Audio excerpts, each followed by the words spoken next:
Yes, breaking news. తమిళనాడులోని TVK Tamilaga Vettri Kazhagam పేరుతో hero Thalapathy Vijay పెట్టినటువంటి పార్టీకి సంబంధించినటువంటి ఒక బహిరంగ సభ, రోడ్ షో, కార్నర్ మీటింగ్ ఏర్పాటు చేశారు.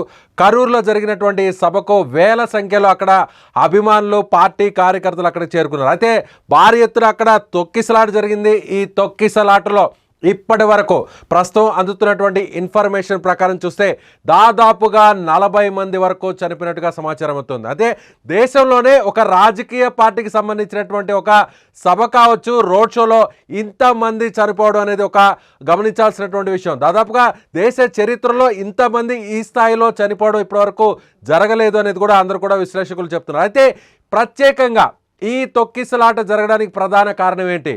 ఇప్పుడు అధికారులందరూ కూడా దీనికి సంబంధించిన కూడా ఒక అనధికారికమైనటువంటి సమాచారాన్ని ఇస్తున్నారు.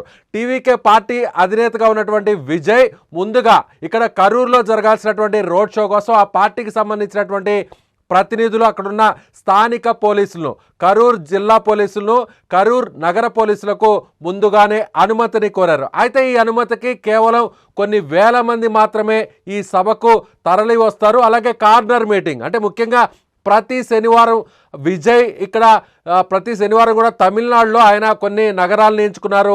అక్కడ రోడ్ షో నిర్వహిస్తున్నారు కార్నర్ మీటింగ్ పేరుతో. అలాగే మీట్ ద పీపుల్ అనేటువంటి పేరుతో ఆయన ప్రతి శనివారం 2 సభల్ని, 2 రోడ్ షోల్ని నిర్వహిస్తున్నారు. ముందుగా నామక్కల్ ప్రాంతంలో ఇవాళ రోడ్ షో నిర్వహించారు. ఆ తర్వాత కరూరుకి చేరుకున్నారు. కరూరు జిల్లా కేంద్రమైనటువంటి ఈ మున్సిపాలిటీలో, ముఖ్యంగా ఈ కార్పొరేషన్లో అక్కడ ఆయన కార్నర్ మీటింగ్ పెట్టడం జరిగింది.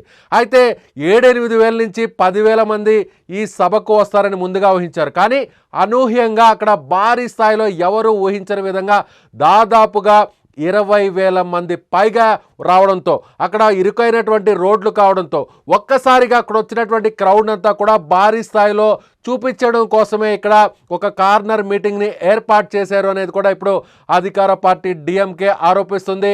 సో అక్కడ కార్నర్ మీటింగ్ని ఏర్పాటు చేయడానికి గల కారణాలు కూడా అక్కడ విశ్లేషిస్తున్నారు.